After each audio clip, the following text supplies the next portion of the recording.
문명의 발상지 중국. 거대한 강이 하루아침에 붉게 물들었습니다. 수천 년간 생명의 젖줄이었던 양쯔강. 그 강이 어느 날부터 죽음의 강으로 불리기 시작했는데요.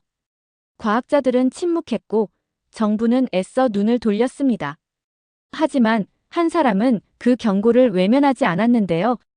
그가 마주한 진실은 단순한 환경 오염이 아니었습니다.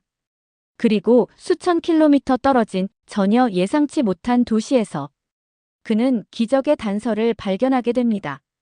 과연 죽어가던 강은 다시 살아날 수 있을까요? 인간의 욕망이 만든 비극, 그리고 다시 피어난 희망의 이야기. 지금 시작합니다. 제 이름은 리펑입니다. 중국 상하이에서 환경과학자로 일하고 있어요. 제 전공은 양쯔강 오염 문제인데요. 아이러니하게도 저는 어릴 때부터 물과 자연을 정말 좋아했어요.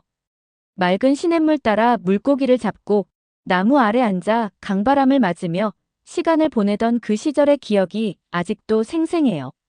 하지만 지금 제 연구 대상이 된 양쯔강은 그런 기억을 무색하게 만들 정도로 병들어가고 있었습니다. 양쯔강은 정말 어마어마한 강이에요. 마치 거대한 푸른 용이 중국 대륙을 휘감고 흐르는 것 같달까요? 장엄하고 위대한 강이죠. 그런데 그런 강이 매일 공장에서 쏟아지는 폐수와 사람들의 무분별한 쓰레기로 인해 점점 죽어가고 있었어요. 그러던 어느 날 정말 잊지 못할 사건이 일어났어요. 양쯔강의 물이 핏빛으로 변한 겁니다. 처음엔 제 눈을 의심했어요. 화면 속 물빛은 선명한 붉은색이었고 그 모습은 강이 아니라 마치 커다란 상처처럼 느껴졌어요. 그날 이후 중국 전역이 충격에 빠졌죠. 뉴스에서는 연일 붉은 강을 다뤘고 사람들은 공포와 불신 속에서 수군댔습니다. 그리고 저는 그날 이후로 연구소에서 매일 수질 검사를 반복했어요. 분석하고 또 분석하고 해결책을 찾으려 애썼죠. 정부 규제도 점점 강화됐지만 강의 상태는 좀처럼 나아지지 않았어요. 정말 밑이 뚫린 통에 물을 붓는 느낌이었어요. 아무리 해도 가득 차지 않는. 어느 날 오염 수치 그래프를 멍하니 바라보다가 한숨을 쉬고 있었어요. 수치는 또 나빠졌고 현실은 전혀 달라지지 않았죠. 그 답답함에 머리를 쥐어뜯고 싶던 순간. 리펑. 이거 봐. 문이 벌컥 열리며 저우메이가 들어왔어요. 평소엔 침착하고 웃음 많은 친구였는데 그날은 눈빛부터 달랐습니다. 손에는 한 장의 인쇄물이 들려 있었고 곧바로 제 책상 위에 내려놨어요. 그건 한국에서 열리는 도시 하천복원국제 심포지엄 홍보물이었어요. 한강 알아요? 한국의 대표적인 강인데 1970년대에는 엄청 오염됐었대요. 그런데 지금은 완전히 회복됐대요. 도시 생태의 중심지로요. 저는 흘깃 보고 피식 웃었어요. 한강. 양쯔강에 비하면 작은 실개천 수준 아니야. 한국이 무슨 특별한 해결책을 가졌겠어? 솔직히 좀 꺼려졌어요. 우린 과학자잖아요, 리펑. 감정 말고 데이터를 봐야죠. 직접 보고 판단해요. 진짜 가능성인지 아닌지. 그 말에 저는 아무 대답도 하지 못했어요. 하지만 그날 밤 저는 그 홍보물을 다시 펼쳐들고 오래도록 들여다봤어요. 사진 속 한강은 믿기 힘들 만큼 맑았고 강변에는 사람들이 웃으며 걷고 있었어요. 그 모습을 보는데 문득 이런 생각이 들었어요. 정말 이게 가능하다면? 그리고 마침내 저는 마음을 정했어요. 좋아, 한국에 가보자. 그렇게 저는 한국행 비행기에 올랐어요. 하지만 마음 한켠에는 여전히 물음표가 남아있었죠. 이 여행 정말 가치 있을까? 인천국제공항에 도착하자 묘한 긴장감이 밀려왔어요. 몇 년 만에 찾은 한국은 기억 속 모습과는 전혀 달랐어요. 반짝이는 바닥, 세련된 조명, 현대적인 시스템, 그리고 한국어, 영어, 중국어가 함께 적힌 안내 표지판들. 사람들은 분주하게 캐리어를 끌며 공항을 가로지르고 있었어요. 정말 정돈이 잘 돼 있네요. 옆에서 저우메이가 감탄하듯 말했어요. 저는 말없이 고개를 끄덕였어요. 익숙하면서도 낯선 이 풍경이 묘하게 마음을 건드렸죠. 우리는 공항 리무진 버스를 타고 서울에 있는 호텔로 향했어요. 호텔은 한강 근처에 있었어요. 체크인을 하고 나니 저는 왠지 한강을 조금 더 가까이서 보고 싶었어요. 호텔에서 나와 몇 블록을 걷다 보니 유리 건물 사이로 반짝이는 물빛이 눈에 들어왔어요. 그 빛을 따라 시선을 옮기니 한강을 마주한 독특한 건물이 하나 보였죠. 스타벅스. 통유리 너머로 한강이 그대로 펼쳐지는 풍경. 커피 향기와 함께 은은한 음악이 흐르는 공간. 그곳은 단순한 카페가 아니라 마치 강 위에 떠 있는 작은 미술관 같았어요. 문을 열고 들어서자 햇살이 유리창을 타고 부드럽게 스며들었고 따뜻한 공기와 함께 한강의 숨결이 고스란히 전해졌어요. 차 한 잔을 주문하고 창가 자리에 앉았어요. 노트북을 열었지만 눈은 자꾸만 창밖을 향했어요. 강물 위로 부서지는 햇살, 느릿하게 지나가는 유람선, 그리고 강변을 따라 걷는 사람들의 잔잔한 풍경까지. 모든 것이 마치 한 편의 수채화 같았어요. 저도 모르게 숨을 깊게 들이쉬었어요. 이토록 고요하고 맑은 강이 한때는 죽음의 강이었다는 사실이 믿기지 않았어요. 그 순간 속으로 조용히 되뇌었죠. 정말 가능할지도 몰라. 이곳에서 시작된 변화라면 어쩌면 우리 강도 다시 숨 쉴 수 있을 거란 생각이 처음으로 마음에 와닿았어요. 자료 정리를 마치고 창밖을 바라보니 어느새 해가 지고 있었어요. 무언가 아쉬운 기분에 저는 조용히 자리에서 일어나 한강변을 걷기 시작했죠.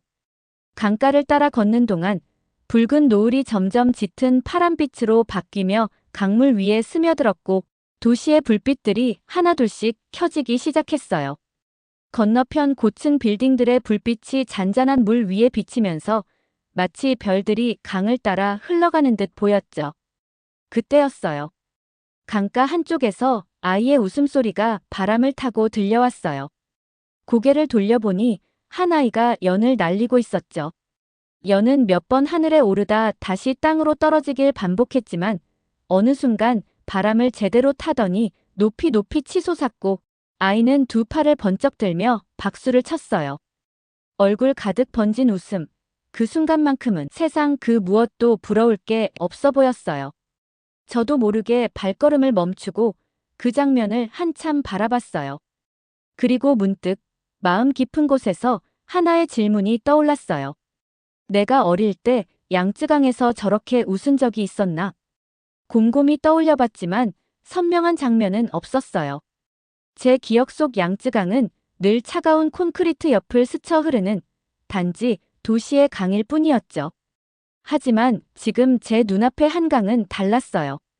아이의 웃음, 가족의 손길, 연인들의 속삭임, 자전거를 타고 지나가는 사람들, 벤치에 앉아 조용히 하늘을 올려다보는 노부부까지. 이 강은 누군가의 하루를 품고 또 다른 누군가의 이야기를 만들어주고 있었어요. 그 흐름 속에 저도 조용히 스며드는 기분이었어요. 한때 죽어가던 강이 이렇게 살아 숨쉬는 모습을 보고 있자니 마음 한쪽에서 오래도록 잊고 있었던 무언가가 조용히 꿈틀거리기 시작했어요. 다음 날 아침, 저는 평소보다 일찍 눈을 떴어요. 심포지엄은 9시에 시작했지만 어제 본 깨끗한 한강이 머릿속을 떠나지 않았어요. 저우 메이와 함께 간 한강사업본부는 현대적인 유리 건물로 햇빛을 반사하며 푸른 하늘과 어우러지고 있었어요. 안으로 들어가니 전 세계에서 온 과학자들과 환경 전문가들이 3355 모여 활발히 토론을 나누고 있었어요. 생각보다 많은 나라에서 관심을 가지고 있네요. 저우메이가 여러 국적의 이름표를 가리키며 속삭였어요. 그때 젊은 여성이 다가와 우리를 반갑게 맞이했어요. 중국에서 오신 김 박사님과 저우 박사님 맞으시죠? 박지훈 박사님께서 먼저 만나고 싶어 하십니다. 우리는 작은 회의실로 안내되었어요. 창가에 서 있던 중년의 남성이 우리를 돌아보며 환하게 웃었어요. 반갑습니다. 저는 한강 보건 프로젝트 책임자인 박지훈 박사입니다. 악수를 나누며 저는 조금 놀랐어요. 이런 특별한 대접을 받을 줄 몰랐거든요. 양쯔강 연구를 하고 계신다는 걸 알고 관심이 갔습니다. 직접 한강 복원의 과정을 보면 많은 도움이 될 겁니다. 박 박사는 테이블에 놓인 사진 몇 장을 펼쳐 보였어요. 이게 1970년대 한강의 모습입니다. 사진 속 강물은 잿빛이었고 쓰레기와 죽은 물고기가 둥둥 떠다니고 있었어요. 어떤 사진에는 강 위를 뒤덮은 거품과 기름 찌꺼기가 보였어요. 악취가 심해서 사람들이 가까이 가기도 어려웠죠. 공장 폐수와 생활 하수가 그대로 강으로 흘러들어갔습니다. 저는 사진을 보며 깜짝 놀랐어요. 어제 본 깨끗한 한강과는 완전히 다른 모습이었어요. 아니, 오히려 지금의 양쯔강과 똑같은 모습이었어요. 어떻게 이렇게 바뀌었죠? 제 질문에 박 박사가 미소를 지으며 새로운 사진을 보여주었어요. 오랜 시간에 걸쳐 노력한 결과입니다. 우선 정부가 강력한 환경보호 정책을 도입했고 공장들의 폐수 처리를 엄격히 규제했습니다. 동시에 수질 정화 기술을 발전시켰고 자연이 스스로 회복할 수 있도록 강변 생태계를 복원했죠. 저우메이가 고개를 끄덕이며 필기했어요. 좋은 정책과 기술이 핵심이군요. 박 박사가 고개를 저으며 말했어요. 그것만으로는 부족했습니다. 가장 중요한 건 사람들의 인식 변화였어요. 그는 강변에서 사람들이 직접 쓰레기를 치우고 나무를 심고 물고기가 돌아오도록 도운 모습이 담긴 사진들을 보여주었어요. 시민들이 강을 자신들의 것이라고 생각하기 시작했죠. 환경운동을 하고 오염 신고를 하고 정부의 정책을 요구하기도 했습니다. 이게 없었다면 한강은 지금도 오염된 채였을 겁니다. 심포지엄이 끝난 후 박 박사는 우리를 한강공원으로 안내했어요. 강변길을 따라 걷는 동안 공원에는 산책하는 가족들, 조깅하는 사람들, 자전거를 타는 학생들이 가득했어요. 아이들은 물놀이장을 뛰어다니며 시원한 분수 아래에서 깔깔 웃고 있었어요. 30년 전만 해도 아무도 이곳에서 놀 생각을 하지 않았죠. 지금은 서울 시민들이 가장 사랑하는 공간이 됐습니다. 그 순간이었어요. 박 박사의 이야기가 끝나갈 무렵 조용하던 강물 표면에 아주 미세한 파장이 일었어요. 처음엔 바람인가 싶었는데 그 움직임은 곧 또렷한 흔적을 남기며 다가왔고 물 위로 작은 머리 하나가 조심스레 솟아올랐어요. 순간 저는 숨을 멈췄어요. 햇살을 받은 털이 반짝였고 까만 눈이 이쪽을 향해 깜빡였죠. 너무도 짧고 조용한 눈맞춤이었지만 제 심장은 덜컥 내려앉는 것 같았어요. 수달이었어요. 그저 다큐멘터리 속에서나 보던 야생 수달이 눈앞에 있었어요. 야생 수달이 돌아온 건 한강이 깨끗해졌다는 증거죠. 그 말을 듣자마자 강물은 갑자기 더 생생하게 보이기 시작했어요. 이렇게 희귀하고 경이로운 장면이 한강에서 벌어질 수 있다면 언젠가 양쯔강에서도 그 어떤 논문보다도 그 어떤 수치보다도 이 한 마리 수달이 말해주는 메시지가 더 분명했어요. 강은 다시 태어날 수 있어요. 그날 저녁 저우메이와 함께 한강 근처 식당에서 저녁을 먹으며 하루 동안 배운 것들을 정리했어요. 한강의 정화 시스템, 조기 오염 감지 기술, 우리도 적용할 수 있을 것 같아. 저우메이가 태블릿에 메모하며 말했어요. 하지만 저는 창밖 강가에서 운동하는 노인들을 바라보며 다른 생각을 하고 있었어요. 기술도 중요하지만 사람들이 강을 아끼고 보호하려는 마음이 더 중요한 것 같아. 저우메이가 고개를 끄덕였어요. 맞아. 아무리 좋은 기술이 있어도 사람들이 신경 쓰지 않으면 소용없겠지. 강물 위로 저녁 불빛이 반짝이고 있었어요. 그날 밤 저는 오랜만에 희망을 느끼며 잠들었어요. 비행기가 상하이 공항에 착륙했을 때 저는 다시 현실로 돌아온 기분이었어요. 한국에서의 맑은 공기와 깨끗한 강을 보다가 다시 회색빛 스모그 속으로 들어오니 숨이 답답해졌어요. 택시 창밖으로 흐르는 양쯔강이 보였어요.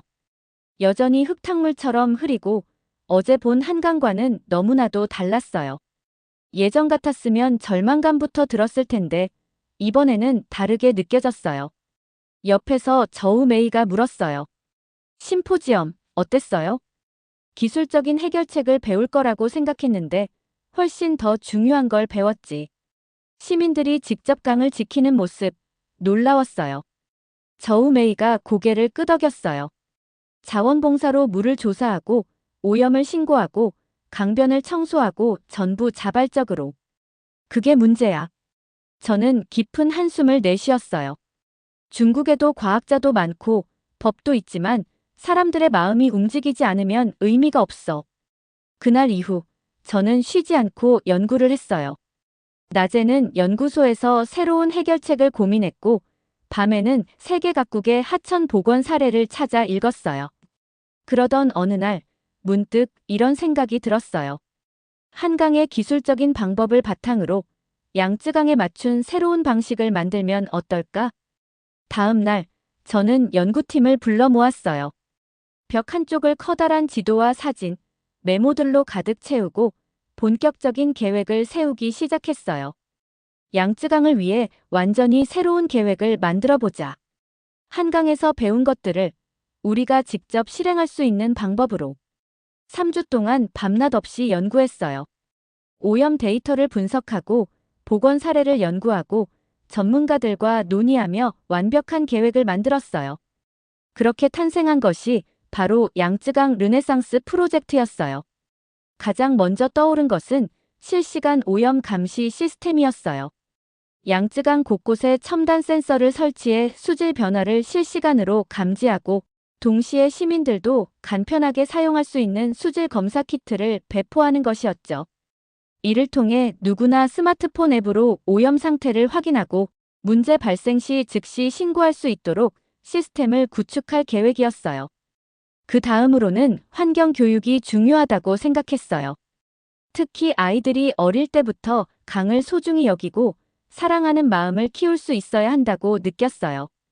그래서 딱딱한 이론 위주의 수업이 아니라 게임이나 만화책, 체험 활동처럼 즐겁고 자연스럽게 환경의식을 배울 수 있는 교육 프로그램을 기획했어요. 그리고 마지막으로 시범 생태 복원 프로젝트를 시작하기로 했어요. 양쯔강 전체를 한꺼번에 바꾸는 건 불가능하니까요. 대신 상하이 근처의 작은 구역을 선정해 그곳부터 실험적으로 복원 작업을 시작하기로 했어요. 하나의 구역에서 성공 사례를 만든다면 그 경험을 바탕으로 점차 범위를 넓혀갈 수 있을 거라고 믿었어요. 드디어 우리는 정부 관계자들에게 발표할 기회를 얻었어요. 회의실 앞에 서서 심호흡을 깊이 들이마셨어요. 회의장에는 환경부 고위 관료들이 앉아 있었고 모두 심각한 표정으로 저희를 바라보고 있었어요. 저는 차분하게 발표를 시작했어요. 우선 저는 1970년대 한강의 모습과 지금의 깨끗한 한강을 비교한 사진을 보여드렸어요. 잿빛 물 위에 쓰레기가 떠다니고 악취가 가득했던 과거의 모습과 지금처럼 맑은 물결 속에서 사람들이 산책하고 수달이 논이는 풍경은 극명한 대비를 이루고 있었죠.